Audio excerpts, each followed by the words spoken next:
Hello students, once again I am in front of you explaining the various basic terms of accounting. In the previous class I have explained you four basic terms which are entities, assets, liabilities and also transactions.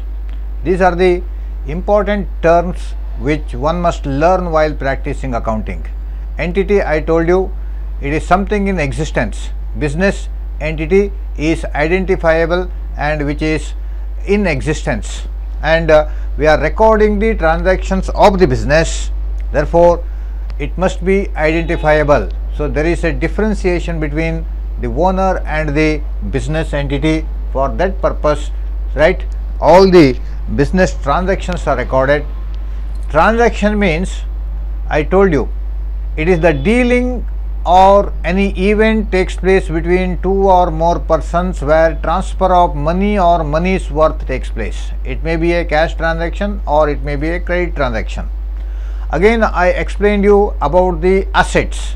Assets are the valuable things owned by the business, valuable resources owned by the business, which are the properties of the business, right, with which the business intended to earn, right. These properties are owned by the business, right, for the purpose of for the purpose of revenue generation in future. It can be fixed assets, it can be a current asset. And again, I have explained you the liabilities, the obligations of the business towards outsiders, right, the amount which the business owes to others. It can also classified as, right, long term liabilities and also short term liabilities. Four important terms I have explained you. ವಿದ್ಯಾರ್ಥಿಗಳೇ, ಈಗಾಗಲೇ ನಾನು ನಾಲ್ಕು ಬಹಳ ಮುಖ್ಯವಾದಂಥ accountancy ಟರ್ಮ್ಸ್ಗಳನ್ನು, ಅಕೌಂಟೆನ್ಸಿಯಲ್ಲಿ ಉಪಯೋಗಿಸುವಂಥ ಶಬ್ದಗಳ ಬಗ್ಗೆ ಹಿಂದಿನ ತರಗತಿಯಲ್ಲಿ ಹೇಳಿದ್ದೇನೆ. ಮುಖ್ಯವಾಗಿ ಎಂಟಿಟಿ ಅಂತಂದರೆ ಒಂದು ಅಸ್ತಿತ್ವದಲ್ಲಿರುವಂಥ, ಯಾವುದೇ ಎಕ್ಸಿಸ್ಟೆನ್ಸ್ ಇರುವಂಥ, ಅಸ್ತಿತ್ವದಲ್ಲಿರುವಂಥ ಸಂಸ್ಥೆ, ಐಡೆಂಟಿಫೈಯಬಲ್ ಅಂದರೆ ಗುರುತಿಸಲ್ಪಡುವಂಥ ಒಂದು ಅಸ್ತಿತ್ವದಲ್ಲಿರುವಂಥ ಸಂಸ್ಥೆ. ಹಾಗಾಗಿ ಬಿಸ್ನೆಸ್ ಎಂಟಿಟಿ ಅಂತ ನಾವು ಕರಿತೇವೆ.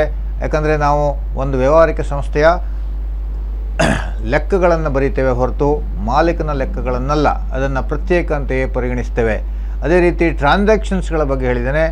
ಎರಡು ಅಥವಾ ಎರಡಕ್ಕಿಂತ ಹೆಚ್ಚು ವ್ಯಕ್ತಿಗಳ ಮಧ್ಯೆ ಹಣದ ಒಂದು ವ್ಯವಹಾರ, right, money or money's worth, ಹಣಕ್ಕೆ ಸಮಾನವಾದಂಥ ವಸ್ತುಗಳ ಒಂದು ವ್ಯವಹಾರ, ಕೊಡುವಿಕೆ ಪಡೆಯುವಿಕೆ, ಎಕ್ಸ್ಚೇಂಜ್ ನಡೆದರೆ ಇಟ್ ಇಸ್ ಎ ಟ್ರಾನ್ಸಾಕ್ಷನ್. ಅದನ್ನು ಕ್ಯಾಶ್ ಮತ್ತು ಕ್ರೆಡಿಟ್ ಟ್ರಾನ್ಸಾಕ್ಷನ್ ಅಂತ ನಾವು ವರ್ಗೀಕರಣ ಮಾಡ್ತೇವೆ. ಕ್ಯಾಶ್ ಟ್ರಾನ್ಸಾಕ್ಷನ್ ಮೀನ್ಸ್ ನಗದು ವ್ಯವಹಾರ, where immediate receipt or payment of cash takes place. ತಕ್ಷಣವಾಗಿ ಹಣದ ಪಾವತಿ ಮತ್ತು ಹಣದ ಒಂದು ಪಡೆಯುವಿಕೆ ನಡೀತದೆ. ಕ್ರೆಡಿಟ್ ಟ್ರಾನ್ಸಾಕ್ಷನ್ ಮೀನ್ಸ್ ತಕ್ಷಣವಾಗಿ ಹಣದ ಪಾವತಿ ಪಡೆಯುವಿಕೆ ನಡೆಯುವುದಿಲ್ಲ. It takes place on A future date. Again I have explained ಇನ್ನೊಂದು ಮುಖ್ಯವಾದ ಶಬ್ದ ಯಾವುದು ಅಂತಂದರೆ, ಇಲ್ಲಿ ಅಸೆಟ್ಗಳ ಬಗ್ಗೆ ಹೇಳಿದ್ದೇನೆ. ಅಸೆಟ್ಸ್ ಅಂತಂದರೆ ಒಂದು ವ್ಯಾವಹಾರಿಕ ಸಂಸ್ಥೆ ಹೊಂದಿರುವಂಥ ಎಕಾನಮಿಕ್ ರಿಸೋರ್ಸಸ್, ಆರ್ಥಿಕ ಸಂಪನ್ಮೂಲಗಳು. ಇದು ಒಂದು ವ್ಯಾವಹಾರಿಕ ಸಂಸ್ಥೆಯ ಮುಂದಿನ ಎಕಾನಮಿಕ್ ರೆವೆನ್ಯೂ ಜನ್ರೇಷನ್ಗೆ, ಅಂದರೆ ಅದರ ಒಂದು ರೆವೆನ್ಯೂವನ್ನು ಪಡೆಯುವುದಕ್ಕೆ, ಉತ್ಪನ್ನವನ್ನು ಪಡೆಯುವುದಕ್ಕೆ ಮಾಡಿರುವಂಥ, ಹೂಡಿಕೆ ಮಾಡಿರುವಂಥದ್ದು ಫಿಕ್ಸ್ಡ್ ಅಸೆಟ್. ಇದನ್ನು ಎರಡು ಬಗೆಯಾಗಿ ನಾವು ಕ್ಲಾಸಿಫೈ ಮಾಡ್ತೇವೆ: ಫಿಕ್ಸ್ಡ್ ಅಸೆಟ್ ಮತ್ತು ಕರೆಂಟ್ ಅಸೆಟ್ಸ್ಗಳು, ಸ್ಥಿರ ಆಸ್ತಿ ಮತ್ತು ಚರ ಆಸ್ತಿಗಳು. ಇನ್ನೊಂದು ಶಬ್ದವನ್ನು ನಾನು ಹೇಳಿದ್ದೇನೆ, the liabilities of the business. Liabilities R the obligations R the responsibilities of the business towards outsiders, towards others. Obligations, ಜವಾಬ್ದಾರಿಗಳು, ಹೊಣೆಗಾರಿಕೆಗಳು. ಒಂದು ಸಂಸ್ಥೆ ಬೇರೆಯವರಿಗೆ ಕೊಡ್ತಕ್ಕಂಥ ಹಣವನ್ನು, ಬೇರೆಯವರ ಮೇಲೆ ಹೊಂದಿರುವಂಥ ಜವಾಬ್ದಾರಿಯನ್ನು ನಾವು ಲಯಬಿಲಿಟೀಸ್ ಅಂತ ಕರಿತೇವೆ. ಅದೇ ರೀತಿ ಇದನ್ನು ಸಹ ಎರಡು ರೀತಿ ಕ್ಲಾಸಿಫಿಕೇಶನ್ ಮಾಡ್ತೇವೆ: ಲಾಂಗ್ ಟರ್ಮ್ ಲಯಬಿಲಿಟಿ, ದೀರ್ಘಾವಧಿ ಮತ್ತು ಅಲ್ಪಾವಧಿ. So today let us discuss other important terms here, right? The other important terms which generally we use in accounting, practicing accounting, is capital. So without capital, the business organization cannot be started. Capital means what? Capital means the money which is invested by the proprietor or owner.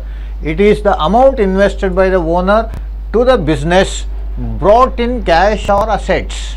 It can be any kind. If the owner starts the business either in cash, or he can start the business with any other resources, maybe in the form of asset. So whatever resources invested by the owner, right, it may be cash or kind, it may be cash or assets, those assets, those valuable things, those amount is called as the capital invested by the owner. The owner has to invest capital.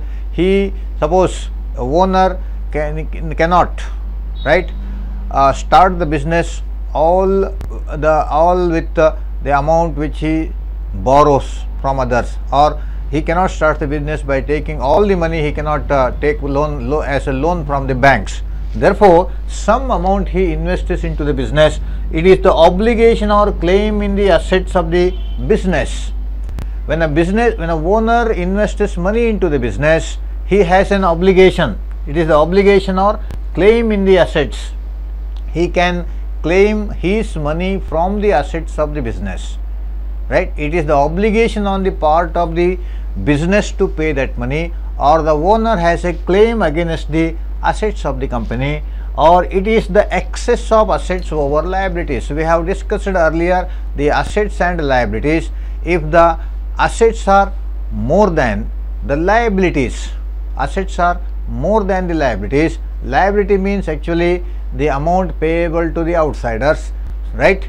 So whatever balance which is left after payment to outsiders will remain the balance to the owner or the proprietor. That will be the capital of the business. ಬಂಡವಾಳ, capital ಅಂತಂದರೆ ಬಂಡವಾಳ ಅಂತ ಕರಿತೇವೆ. ಯಾವುದೇ ಒಂದು ವ್ಯಾವಹಾರಿಕ ಸಂಸ್ಥೆ ಬಂಡವಾಳ ಇಲ್ಲದೇ ಪ್ರಾರಂಭ ಆಗಲಿಕ್ಕೆ ಸಾಧ್ಯವೇ ಇಲ್ಲ.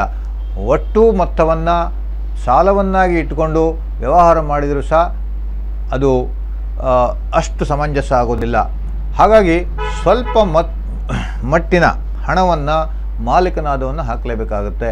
ಹಾಗಾಗಿ the money or any asset invested by the owner into the business, amount invested by the owner into the business, ಮಾಲೀಕ ವ್ಯವಹಾರಕ್ಕೆ ತೊಡಗಿಸಿರುವಂಥ ಹಣ ಅಥವಾ ಅಸೆಟ್ಗಳನ್ನು ನಾವು ಕ್ಯಾಪಿಟಲ್ ಅಂತ ಕರಿತೇವೆ, right? The owner invests his money. Therefore, here when the owner invests his money, he has to receive money from the business. So from this point of view, ನಾವು ಏನು ಮಾಡ್ತೇವೆ ಅಂತಂದರೆ, ಮಾಲೀಕ ಹಣವನ್ನು ಹಾಕಿದಾಗ ಅದು ಬಿಸ್ನೆಸ್ಸಿಗೆ ಹಾಕಿರ್ತಾನೆ, ವ್ಯವಹಾರದಲ್ಲಿ ತೊಡಗಿಸ್ತಾನೆ. ಹಾಗಾಗಿ ನಾವು ವ್ಯವಹಾರವನ್ನು ಪ್ರತ್ಯೇಕ ಅಂತಲೇ ಕನ್ಸಿಡರ್ ಮಾಡ್ತೇವೆ, ವ್ಯವಹಾರವೇ ಬೇರೆ ಅಂತ ಕನ್ಸಿಡರ್ ಮಾಡ್ತೇವೆ. ಆ ಒಂದು ದೃಷ್ಟಿಯನ್ನು ಇಟ್ಕೊಂಡೇ ಅಕೌಂಟಿಂಗನ್ನು ಮಾಡಬೇಕಾಗತ್ತೆ. ಇಲ್ಲದಿದ್ದರೆ ಮಾಲೀಕನ ಪರ್ಸನಲ್ ಟ್ರಾನ್ಸಾಕ್ಷನ್ಸ್ಗಳು ವ್ಯವಹಾರದ ಟ್ರಾನ್ಸಾಕ್ಷನ್ಸ್ಗಳೊಂದಿಗೆ ಏನಾಗುತ್ತೆ ಅಂತಂದರೆ ಮಿಕ್ಸ್ ಆಗ್ಬೋದು. ಹಾಗಾಗಿ ವ್ಯವಹಾರದ ಸರಿಯಾದ ಒಂದು ಲೆಕ್ಕಗಳನ್ನು ಮಾಡಲಿಕ್ಕೆ ಸಾಧ್ಯವಾಗೋದಿಲ್ಲ. Therefore when owners starts money, he has to assume or think that he invests money into the business. So whatever money he invests into the business is called as the assets. ಹಾಗಾಗಿ ಮಾಲೀಕ ಹಣವನ್ನು ತೊಡಗಿಸಿದಾಗ ಅವನು ಅದನ್ನು ಪ್ರತ್ಯೇಕ ಅಂತಲೇ ಪರಿಗಣಿಸಬೇಕಾಗುತ್ತೆ. ತಾನು ಒಂದು ವ್ಯವಹಾರದಲ್ಲಿ ತೊಡಗಿಸ್ತೇನೆ ಅಂತಲೇ ಅದನ್ನು ತಿಳಿಯಬೇಕಾಗುತ್ತೆ. ಆ ರೀತಿ ತಿಳ್ಕೊಂಡಾಗ ಮಾತ್ರ ನಾವು ಲೆಕ್ಕಗಳನ್ನು, ವ್ಯವಹಾರದ ಲೆಕ್ಕವನ್ನು ಸರಿಯಾಗಿ ಮಾಡಲಿಕ್ಕೆ ಸಾಧ್ಯವಾಗ್ತದೆ. ಇಲ್ಲದಿದ್ದರೆ ಮಾಲೀಕನ ವೈಯಕ್ತಿಕ ವ್ಯವಹಾರಗಳು ಮತ್ತು ವ್ಯವಹಾರದ ಚಟುವಟಿಕೆಗಳು ಒಟ್ಟು ಏನಾಗುತ್ತೆ ಅಂತಂದರೆ ಮಿಕ್ಸ್ ಆಗಿ ವ್ಯವಹಾರದ ಸರಿಯಾದ ಲೆಕ್ಕಗಳು ಬರೋದಿಲ್ಲ, ಸರಿಯಾದ ಲೆಕ್ಕಪತ್ರಗಳನ್ನು ಇಡಲಿಕ್ಕೆ ಸಾಧ್ಯವಾಗೋದಿಲ್ಲ. ಹಾಗಾಗಿ ಮಾಲೀಕನ ಪರ್ಸನಲ್ ಟ್ರಾನ್ಸಾಕ್ಷನ್ಸ್ಗಳೇ ಬೇರೆ, ವ್ಯವಹಾರದ ಲೆಕ್ಕಗಳೇ ಬೇರೆ. ಹಾಗಾಗಿ ವಾಟ್ ಎವರ್ ಮನಿ ಹಿ ಇನ್ವೆಸ್ಟಸ್, ಅವನು ಏನು ಹಣವನ್ನು ವ್ಯವಹಾರಕ್ಕೆ ತೊಡಗಿಸ್ತಾನೋ ಅದನ್ನು ಕ್ಯಾಪಿಟಲ್, ಸ್ವಂತ ಹಣವನ್ನು ಬಂಡವಾಳ ಅಂತ. It is the obligation or claim in the assets.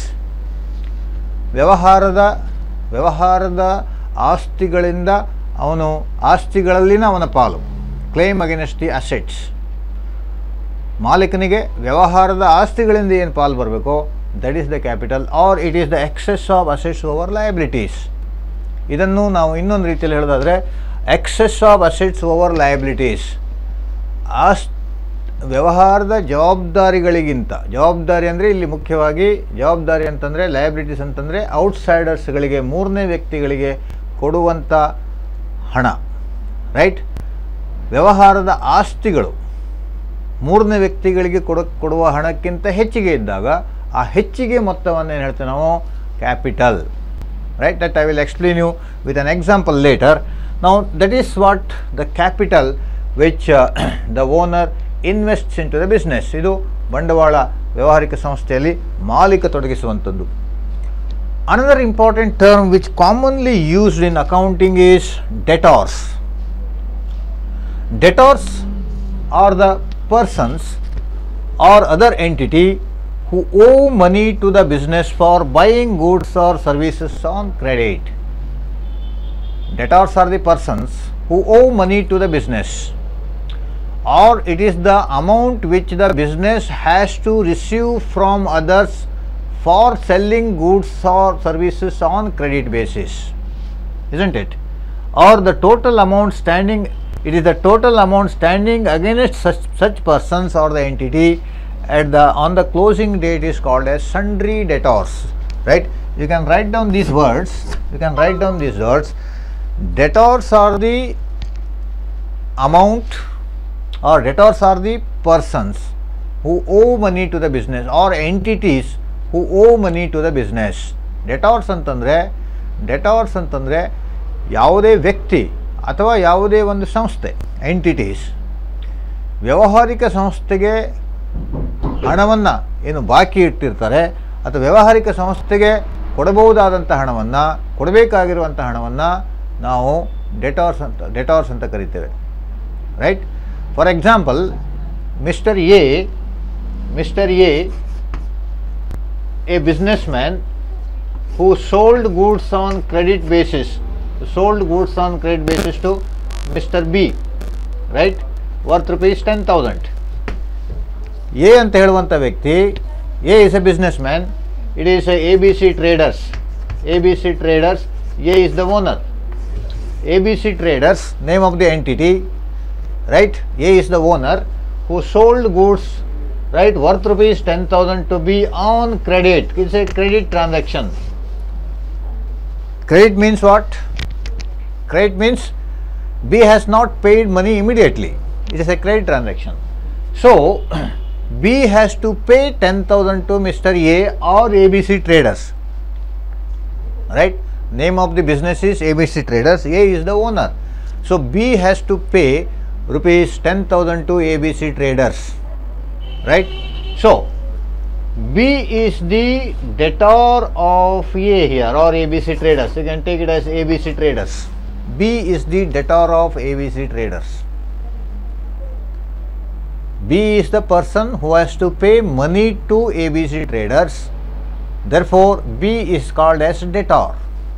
ಈಗ ಡೆಟಾರ್ ಅಂತಂದರೆ ಯಾವ ವ್ಯಕ್ತಿ ಅಥವಾ ಯಾವ ಸಂಸ್ಥೆ ಸರಕುಗಳನ್ನು ಕ್ರೆಡಿಟ್ ಮೂಲಕ, ಸಾಲದ ಮೂಲಕ ಖರೀದಿ ಮಾಡಿರೋದಕ್ಕಾಗಿ ಸಂಸ್ಥೆಗೆ, ವ್ಯಾವಹಾರಿಕ ಸಂಸ್ಥೆಗೆ ಕೊಡಬೇಕಾಗಿರುವಂಥ ಹಣವನ್ನು ಡೆಟಾರ್ಸ್ ಅಂತ ಕರಿತೇವೆ, ರೈಟ್.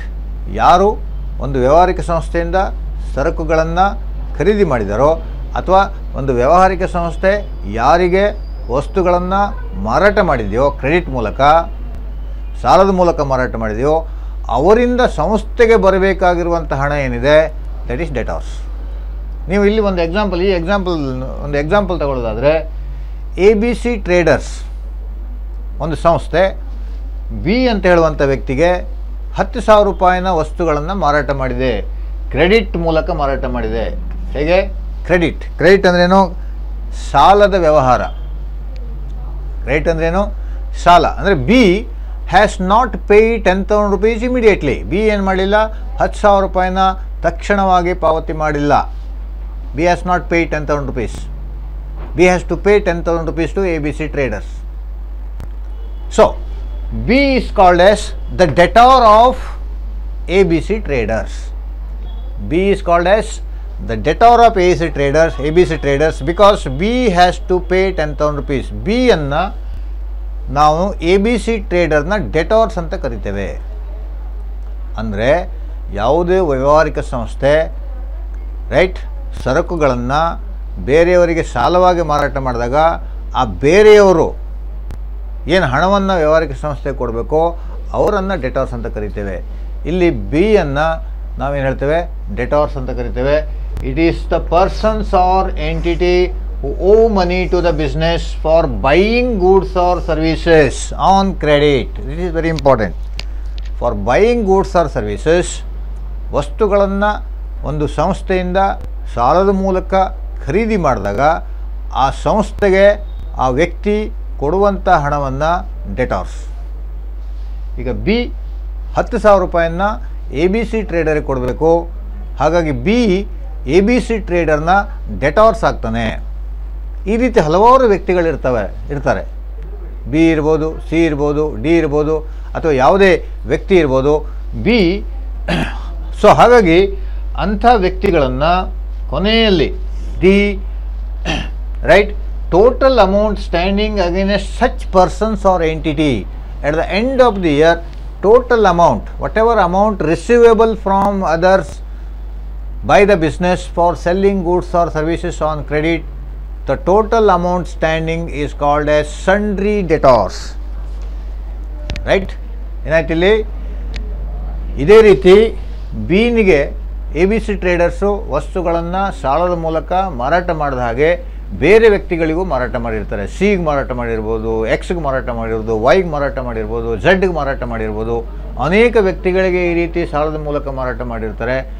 ಆ ಅನೇಕ ವ್ಯಕ್ತಿಗಳಿಗೆ ಮಾರಾಟ ಮಾಡಿರುವ ಒಟ್ಟು ಮೊತ್ತ ಎಲ್ಲ ವ್ಯಕ್ತಿಗಳು ಡೆಟಾರ್ಸೇ.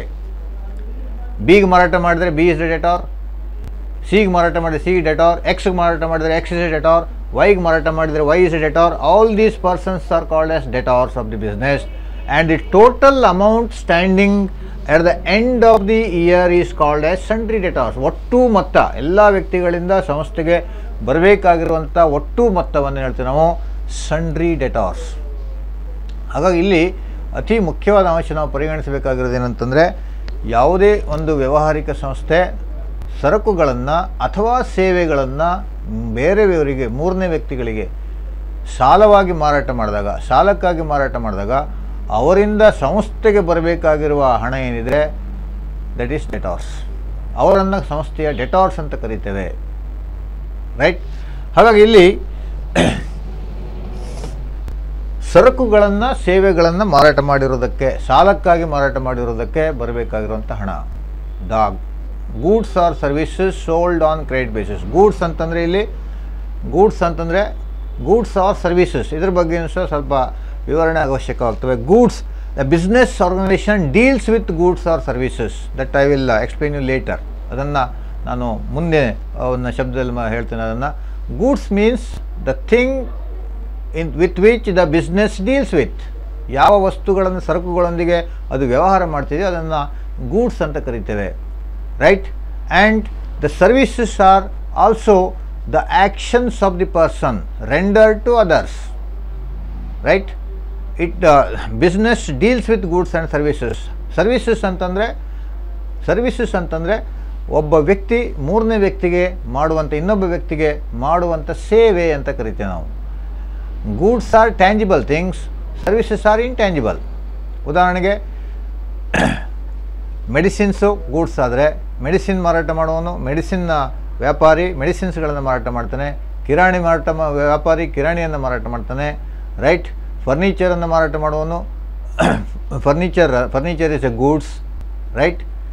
ಆಮೇಲೆ other various things with which the business deals with, ಯಾವ ವಸ್ತುಗಳನ್ನು ಒಂದು ವ್ಯಾವಹಾರಿಕ ಸಂಸ್ಥೆ ಖರೀದಿ ಮತ್ತು ಮಾರಾಟ ಮಾಡುತ್ತೋ ದಟ್ ಈಸ್ ಗೂಡ್ಸ್. ರೈಟ್? ಕಿರಾಣಿ ವ್ಯಾಪಾರಿ ಕಿರಾಣಿ ವಸ್ತುಗಳನ್ನು ಮಾರಾಟ ಮಾಡ್ತಾನೆ. ಮೆಡಿಕಲ್ ಸ್ಟೋರ್ನವನು ಮೆಡಿಸಿನ್ಸ್ಗಳನ್ನು ಖರೀದಿ ಮಾರಾಟ ಮಾಡ್ತಾನೆ. ಫರ್ನಿಚರ್ ಅಂಗಡಿಯವನು ಫರ್ನಿಚರ್ಗಳನ್ನು ಖರೀದಿ ಮಾರಾಟ ಮಾಡ್ತಾನೆ. ಬಟ್ಟೆ ಅಂಗಡಿಯವನು ಬಟ್ಟೆಗಳು. So all these are goods. And services ಅಂತಂದರೆ ಒಬ್ಬ ವ್ಯಕ್ತಿ ಇನ್ನೊಬ್ಬ ವ್ಯಕ್ತಿಗೆ ಕೊಡುವಂಥ ಸೇವೆ. For example hair cutting is a service provided by one person to other.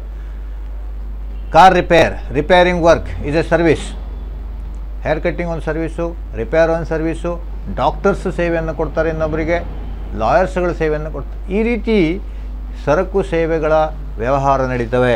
Therefore ಡೆಟಾರ್ಸ್ ಅಂತಂದರೆ ವಸ್ತುಗಳ ಅಥವಾ ವಸ್ತುಗಳನ್ನು ಅಥವಾ ಸರ್ವಿಸ್ ಸೇವೆಗಳನ್ನು ಇನ್ನೊಬ್ಬ ವ್ಯಕ್ತಿಗೆ ಸಾಲಕ್ಕಾಗಿ ಮಾರಾಟ ಮಾಡಿದಾಗ ಆ ವ್ಯಕ್ತಿಯಿಂದ ವ್ಯಾವಹಾರಿಕ ಸಂಸ್ಥೆಗೆ ಬರಬೇಕಾಗಿರೋ ಹಣ.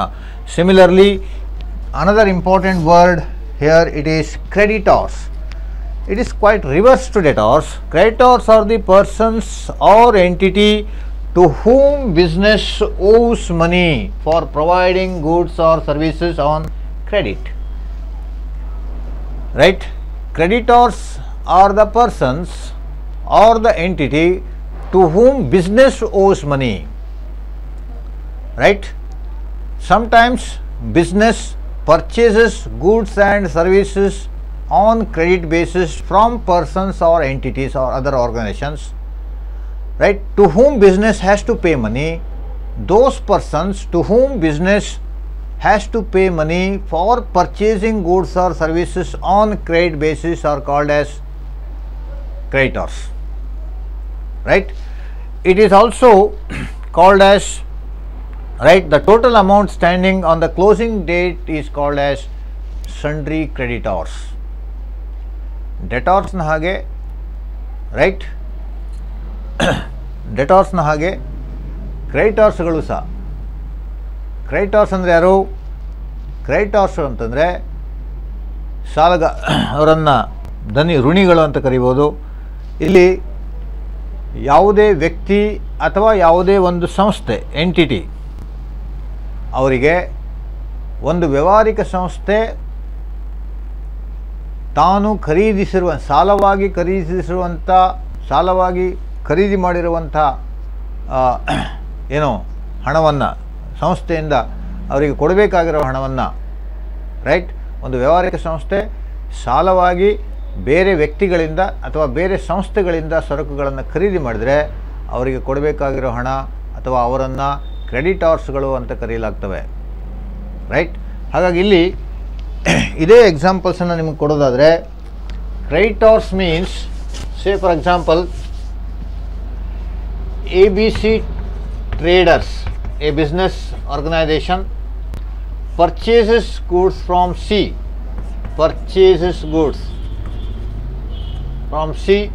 on credit basis for ₹5,000, right. ABC Traders purchases goods from C worth ₹5,000 on credit, right. C is the creditor of ABC Traders. C is called as the creditor of ABC Traders. C ಅನ್ನು ABC ಟ್ರೇಡರ್ನ creditor. ಇದೆ ಇಲ್ಲಿ ABC trader ಅಂದರೆ ಒಂದು ವ್ಯಾವಹಾರಿಕ ಸಂಸ್ಥೆ ಸಿನಿಂದ ₹5,000 ವಸ್ತುಗಳನ್ನು ಖರೀದಿ ಮಾಡ್ತದೆ, ಪರ್ಚೇಸ್ ಮಾಡುತ್ತೆ. ₹5,000 ವಸ್ತುಗಳನ್ನು, ₹5,000 ಗೂಡ್ಸನ್ನು ಖರೀದಿ ಮಾಡುತ್ತೆ, ರೈಟ್. ಹಾಗಾಗಿ ಯಾವ ಸಾಲದ ಮೂಲಕ ಕ್ರೆಡಿಟ್ ಬೇಸಿಸ್, ತಕ್ಷಣವಾಗಿ ಹಣ ಕೊಟ್ಟಿಲ್ಲ, ABC ಟ್ರೇಡರ್ಸು ಸಿನಿಗೆ ಹಣದ ಪಾವತಿ ಮಾಡಿಲ್ಲ, ಹಾಗಾಗಿ ಇಟ್ಸ್ ಎ ಕ್ರೆಡಿಟ್ ಟ್ರಾನ್ಸಾಕ್ಷನ್. ಹಾಗಾಗಿ ಇಲ್ಲಿ ABC ಟ್ರೇಡರ್ಸ್ ಸಿನಿಗೆ ₹5,000 ಪಾವತಿ ಮಾಡಬೇಕು, ಕೊಟ್ಟಿಲ್ಲ ಇನ್ನು. They have to pay ₹5,000 to C. A business or a business organisation has to pay ₹5,000 to mister C. ABC ವ್ಯಾವಹಾರಿಕ ಸಂಸ್ಥೆ ₹5,000 ಸಿನಿಗೆ ಕೊಡಬೇಕಾಗುತ್ತೆ. ಹಾಗಾಗಿ ABC ವ್ಯಾವಹಾರಿಕ ಸಂಸ್ಥೆಯ ದೃಷ್ಟಿಯಲ್ಲಿ ಸಿನನ್ನು ಕ್ರೆಡಿಟಾರ್ ಅಂತ ಕರಿತೇವೆ, ಯಾಕಂದರೆ ಸಿನಿಗೆ ಹಣವನ್ನು ಪಾವತಿ ಮಾಡಬೇಕು. ಹಾಗಾಗಿ C is the creditor of ABC traders. ಸಿಯನ್ನು ಏನು ಕರಿತೇವೆ ನಾವು? ಕ್ರೆಡಿಟಾರ್ ಅಂತ ಕರಿತೇವೆ. ಹಾಗಾಗಿ ಈ ರೀತಿಯ ಹಲವಾರು ವ್ಯಕ್ತಿಗಳೊಂದಿಗೆ ABC ಟ್ರೇಡರ್ಸು ಏನು ಮಾಡುತ್ತೆ? ವಸ್ತುಗಳನ್ನು ಖರೀದಿ ಮಾಡ್ತವೆ.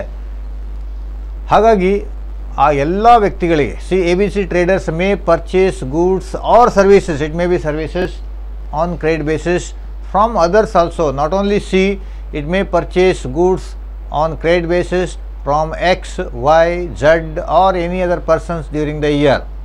For all those people, for all those persons, ABC trader has to pay, right, money and all those persons, that means total amount standing at the end of the year to all those persons or entities is called as sundry creditors. ಹಾಗಾಗಿ ಯಾರೆಲ್ಲ ವ್ಯಕ್ತಿಗಳೊಂದಿಗೆ ಅಥವಾ ಯಾರೆಲ್ಲ ವ್ಯಕ್ತಿಗಳಿಂದ ಒಂದು ವ್ಯಾವಹಾರಿಕ ಸಂಸ್ಥೆ ವಸ್ತುಗಳನ್ನು ಸಾಲವಾಗಿ ಖರೀದಿ ಮಾಡಿದೆಯೋ ಅವರೆಲ್ಲವರಿಗೂ ಒಟ್ಟಾರೆಯಾಗಿ ವರ್ಷದ ಕೊನೆಯಲ್ಲಿ ಕೊಡಬೇಕಾಗಿರುವಂಥ ಹಣ ಟೋಟಲ್ ಅಮೌಂಟನ್ನು ಏನು ಹೇಳ್ತೀವಿ ನಾವು ಸನ್ಡ್ರಿ ಕ್ರೆಡಿಟಾರ್ಸ್ ಅಂತ ಕರಿತೇವೆ. Right, it is sundry creditor is the, in simple words, it is the money which the business has to give or has to pay to others, other persons or other organizations for purchasing goods or services on credit basis. Right, ಒಂದು ವ್ಯಾವಹಾರಿಕ ಸಂಸ್ಥೆ ಮೂರನೇ ವ್ಯಕ್ತಿಗಳಿಗೆ ಪಾವತಿ ಮಾಡುವಂಥ ಹಣ, ಮೂರನೇ ವ್ಯಕ್ತಿಗಳಿಗೆ ಅಂದರೆ ತಾನು ಸರಕು ಸೇವೆಗಳನ್ನು ಖರೀದಿ ಮಾಡಿರೋದಕ್ಕಾಗಿ ಮೂರನೇ ವ್ಯಕ್ತಿಗಳಿಗೆ ಪಾವತಿಸುವಂಥ ಹಣವನ್ನು ಕ್ರೆಡಿಟಾರ್ಸ್ ಅಂತ ಕರೆಯಲಾಗ್ತವೆ. So we will discuss other important terms.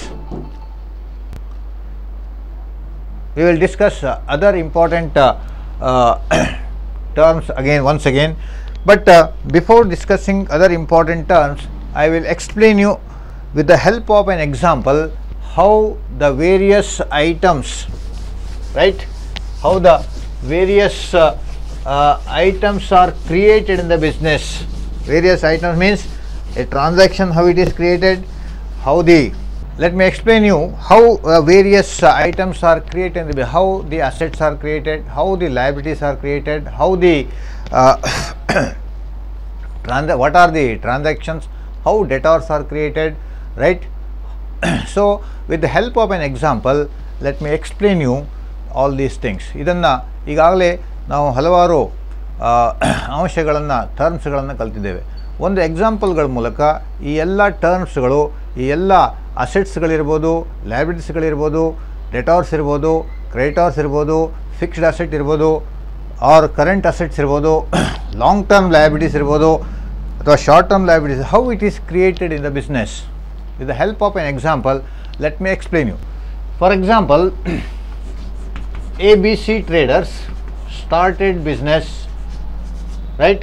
Mr. A starts a business called as ABC Traders with total rupees 7 lakhs, right? And out of this 7 lakhs, 5 lakh rupee is his own money and 2 lakh rupee is the loan taken from bank. ABC Traders started business with rupees 7 lakhs total money, total investment 7 lakh. In 7 lakh, this 7 lakh consists of, right, 5 lakh his own money, right, and 2 lakh rupees is a loan taken from bank, and right, with this 7 lakh rupees, right, ABC Traders purchases certain assets, like a building is purchased by ABC Traders for rupees 5 lakhs, for rupees 3 lakhs you can take. Building is purchased for rupees 3 lakhs. Furniture purchased for rupees 50,000. Goods purchased for rupees 1 lakh. There are debtors rupees 50,000. And cash balance rupees 2 lakhs at the end. Cash balance is rupees 2 lakhs at the end. ಈಗ ಈ ಒಂದು ಉದಾಹರಣೆಯನ್ನು ನೀವು ನೋಡೋದಾದರೆ, ಈ ಉದಾಹರಣೆಯಲ್ಲಿ ABC traders ಒಂದು ವ್ಯಾವಹಾರಿಕ ಸಂಸ್ಥೆಯನ್ನು ಪ್ರಾರಂಭ ಮಾಡ್ತಾನೆ. ABC Traders ಅಥವಾ mister A, in the name of ABC Traders, he starts a business with rupees 7 lakh. With rupees 7 lakh. So ABC Trader is a entity. ABC Trader is called as an entity, and all these money invested into the business, purchasing of assets, fixed and various assets, are the transactions. All these are called as transactions where exchange of money or money's worth takes place. ABC Trader ಅನ್ನು entity ಅಂತ ಕರೆದ್ರೆ ಈ ಎಲ್ಲ ಟ್ರಾನ್ಸಾಕ್ಷನ್ಸ್ಗಳನ್ನು, ಈ ಎಲ್ಲ ವ್ಯವಹಾರವನ್ನು transactions ಅಂತ ಕರಿತೀವಿ. Because it is A monetary transaction which takes place here, right. ABC trader 7 lakh ರೂಪಾಯಿಯಿಂದ ವ್ಯವಹಾರವನ್ನು ಪ್ರಾರಂಭ ಮಾಡ್ತಾನೆ. 7 ಲಕ್ಷ ರೂಪಾಯಲ್ಲಿ 5 ಲಕ್ಷ ರೂಪಾಯಿ ಏನು ಓನ್ ಮನಿ. 5 ಲಕ್ಷ ರೂಪಾಯಿ ಏನು own money. Own money is called as capital. Own money is called as capital, right? And out of 7 lakh, he also right took a loan of rupees 2 lakhs. 2 lakh ರೂಪಾಯಿಯನ್ನ loan ಅನ್ನು ತಗೋತಾನೆ. 2 ಲಕ್ಷ ರೂಪಾಯಿ loan ಅಂತಂದ್ರೆ it is a amount payable to outsider. It is a liability.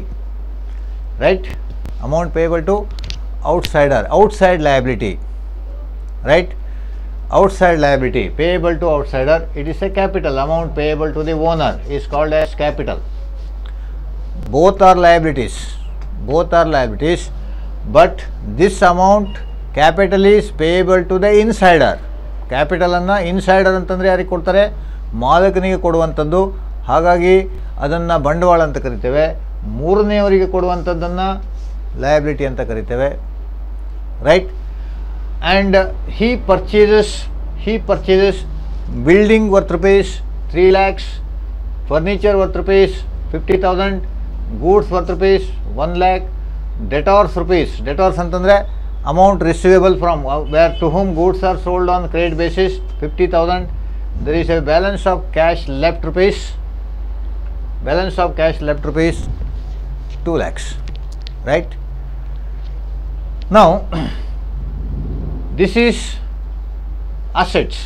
These are the assets, and among these assets, these two are called as fixed assets, because building and furniture are used in the business for fixed asset means for a longer period of time, more than 1 year. ಇದನ್ನು ನಾವು fixed asset ಅಂತ ಕರಿತೇವೆ. ಯಾಕಂತಂದರೆ ಇದನ್ನು ವ್ಯಾವಹಾರಿಕ ಸಂಸ್ಥೆ ದೀರ್ಘ ಅವಧಿಯವರೆಗೆ ಉಪಯೋಗ ಮಾಡ್ತದೆ. The business owns this, the business uses this for longer period of time, more than 1 year. And all these things, these assets means he goods are purchased for the purpose of selling. This is stock of goods at the end of the year. It is used within 1 year. And the debtors, the amount receivable from others, other persons or entity for sale of goods, right, it is also receivable within 1 year. And the cash balance is also used in the year. And these assets are called as current assets. These are the fixed assets, and these are the current assets of the business, right, current assets. And in this 7 lakh rupees, right, ಈಗ ಅಸೆಟ್ಗಳಲ್ಲಿ ದೀರ್ಘಾವಧಿಗೆ ಉಪಯೋಗಿಸುವಂಥ ಅಸೆಟನ್ನು fixed asset ಅಂತ ಹೇಳ್ತೇವೆ. ಅಲ್ಪ ಅವಧಿ ಅಂತಂದರೆ 1 ವರ್ಷದ ಅವಧಿಗೆ ಉಪಯೋಗಿಸುವಂಥ ಅಸೆಟ್ಗಳನ್ನು current asset ಅಂತ ಕರಿತೇವೆ. ಮತ್ತು ಇಲ್ಲಿ ಏನು 7 ಲಕ್ಷ ರೂಪಾಯಲ್ಲಿ 5 ಲಕ್ಷ ರೂಪಾಯಿ ಏನು ಕ್ಯಾಪಿಟಲ್ ಆಗ್ತದೆ. 2 lakh rupees ಅನ್ನು ಹೇಳ್ತೇವೆ ನಾವು ಲಯಬಿಲಿಟಿ ಅಂತ ಕರಿತೇವೆ. and it is a loan which is payable more than 1 year, therefore it is called as long term liabilities. It is called as long term liability. ದೀರ್ಘ ಅವಧಿಯವರೆಗೆ ಅಥವಾ ದೀರ್ಘ ಅವಧಿಯವರೆಗೆ ಇರುವಂಥ ದೀರ್ಘ ಅವಧಿಯಲ್ಲಿ ಪಾವತಿಸುವಂಥ ಲಯಬಿಲಿಟೀಸ್. ಲೋನನ್ನು ಏನು ಹಲವಾರು ವರ್ಷಗಳ ನಂತರ ಪಾವತಿ ಮಾಡ್ತಾರೆ. ಹಾಗಾಗಿ ಇದನ್ನು ಲಾಂಗ್ ಟರ್ಮ್ ಲಯಬಿಲಿಟಿ ಅಂತ ಕರಿತೇವೆ. ಇಲ್ಲಿ ಇನ್ನೂ ಸಹ ಅನೇಕ ಲಯಬಿಲಿಟಿಗಳು ಬರ್ಬೋದು. ಸಪೋಸ್ ಈ ಟೇಕ್ ಬ್ಯಾಂಕ್ ಓವರ್ ಡ್ರಾಫ್ಟ್, ಬ್ಯಾಂಕಿಂದ ಓವರ್ ಡ್ರಾಫ್ಟನ್ನು ಪಡಿಬೋದು. ದಟ್ ಈಸ್ ಗೂಡ್ಸ್ಗಳನ್ನು ಯಾರಿಗೆ ಕ್ರೆಡಿಟರ್ಗೆ ಸೇಲ್ ಮಾಡ್ಬೋದು, ಕ್ರೆಡಿಟ್ ಮೂಲಕ ಸೇಲ್ ಮಾಡ್ಬೋದು, ಕ್ರೆಡಿಟರ್ಸ್ಗಳು ಬರ್ತಾರೆ ಇಲ್ಲಿ, right. Bank over draft, creditors, and this will be called as, what is called as, right, short term liabilities, right, it is called as short term liabilities. So it may be, for example, a loan is bank overdraft is taken for rupees 50,000, creditors for rupees for example again 50,000. The total liabilities, then cash balance will be 3 lakhs, right. So total liabilities are 8 lakh rupees. Now total liability consists of, total liability ಅಂತಂದ್ರೆ ಇಲ್ಲಿ capital, long term liability, short term liability, total 7 lakh plus 1 lakh 8 lakh. Total assets must also, right, 3 lakh plus 6 lakh, right, plus this is 7 lakh and 8 lakhs. So ಇಲ್ಲಿ with the help of this example we can understand in a better manner, in a better way, right, how the various right, assets, liabilities, right, and capital are created, and this will, you will going to understand in the right, various concepts of accounting, the equations, accounting equation you will learn in a better manner. And again we will discuss the other important terms here. So let me explain you the various other terms which are commonly used, right. Sales. See, the business organization is started for the purpose of selling, or with the intention of selling goods and services, right, to earn profit. So sale of goods or sale of services are the primary activities of any business organization. Therefore sale means total revenue from goods or services sold or provided to customers. It may be cash or credit. It